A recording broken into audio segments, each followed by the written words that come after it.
Welcome back to Trading Strategy number 3, day 113. We want to review a very important topic that we mentioned earlier in an earlier lesson.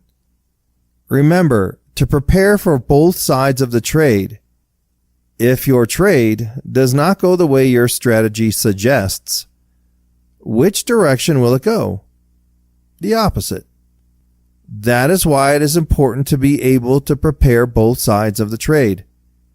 What if your broker does not allow you to be long and short the same thing at the same time?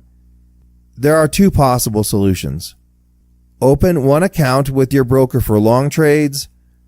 Open a second account with your broker for short trades.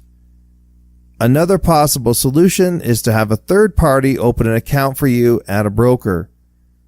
This will allow you to be long and short at the same time.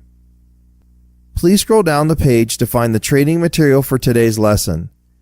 Thank you for being with me today, and I'll see you in tomorrow's lesson.